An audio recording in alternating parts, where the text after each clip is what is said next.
ईरानी जहाज को कब्जे में लिए जाने पर डोनाल्ड ट्रंप ने एक पोस्ट किया है। अमेरिकी राष्ट्रपति डोनाल्ड ट्रंप की तरफ से पोस्ट किया गया कार्गो शिप पर फायरिंग से ईरान भड़का हुआ है। दूसरी ओर IRGC ने बदला लेने की धमकी दी है। युद्धपोत को कब्जे में लेने के बाद यह धमकी दी गई है। ईरानी जहाज पर हमले का बदला लेंगे या IRGC की तरफ से कहा गया हथियारबंद समुद्री डकैती का जवाब दिया जाएगा।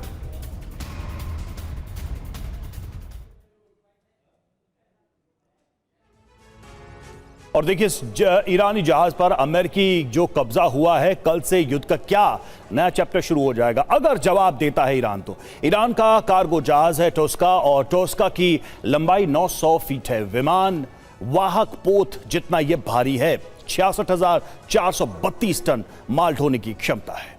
अब तक कितने ईरानी जहाज रोके गए हैं ये भी जान लेते हैं। 13 अप्रैल को अमेरिकी नाकाबंदी शुरू हुई। 25 कमर्शियल जहाजों को अब तक रोका गया है। ज्यादातर ईरानी पोर्ट से आने जाने वाले जहाज हैं। ये टुस्का पहला जहाज है जिस पर फायरिंग भी की गई और उसे रोका भी गया। बड़ी बात यह कि ईरानी जहाज अमेरिका के कब्जे में होने से सीज फायर टूट सकता है। प्रति सीधा सा संकेत यही है कि अमेरिका कहीं से भी अपनी पकड़ ईरान पर कमजोर नहीं करना चाहता है। बिल्कुल, और उसको लेकर लगातार पोस्ट भी किए जा रहे हैं। ये बताने की कोशिश की जा रही है कि अमेरिका की तरफ से कैसे दबाव बढ़ाया जा रहा है। OP तिवारी सर, अमेरिका की तरफ से लगातार चेतावनी दी जा रही है। जो डेलीगेशन जाने वाला है उसको लेकर भी सही जानकारी नहीं दी जा रही है कि कौन कौन डेलीगेशन में शामिल होगा। JD वैंस वो शख्स जिनको लेकर कहा जा रहा था कि वो नरमी दिखा रहे थे, युद्ध को लेकर थोड़ी सॉफ्टनेस उनकी तरफ से बरकरार की जा रही थी। पिछली बार भी जब वो पहली वार्ता के दौरान मौजूद थे तो उनकी तरफ से सहमति बन सकती है कई मुद्दों पर, ऐसा माना जा रहा था।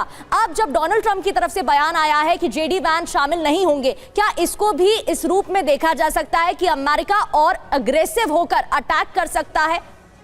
प्रगति, अमेरिका ट्रंप, सच अमेरिका तो नहीं कहूँगा, ट्रंप एग्रेसिव होने की कोशिश कर रहे हैं। जिस तरीके से स्टेप्स लिए जा रहे हैं, जहाज़ को रोका आपने, ये एक बहुत गलत स्टेप है और इंडिकेशन दिखाना चाहते हैं कि हम पावरफुल है और हम प्रेशर दबाना चाहते हैं।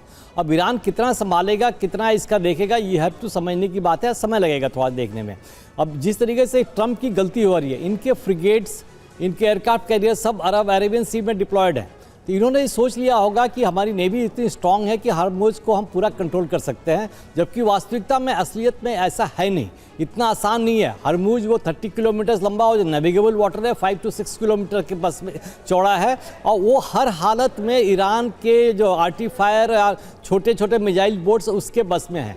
ये जरूरी है कि सीज फायर का उल्लंघन ईरान फिलहाल नहीं कर रहा है। और लेकिन ये जो बात आप कह रहे हैं कि ये सच जो इसकी बातचीत जो इस्लामाबाद में होने वाली है, ट्रंप ने जिस तरीके से JD वैंस को हटाया है, ये एक बहुत गलत मैसेज दिया है। बिकॉज ईरान भी चाहता है कि एक सॉफ्ट लाइनर हो जो मिडिल बात फॉलो कर सके।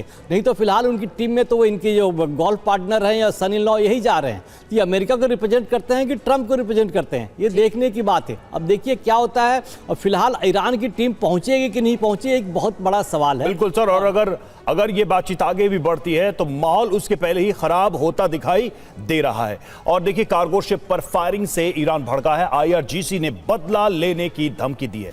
ईरानी जहाज पर हमले का बदला लेंगे, ये IRGC ने कहा। हथियारबंद समुद्री डकैतों का जवाब देंगे।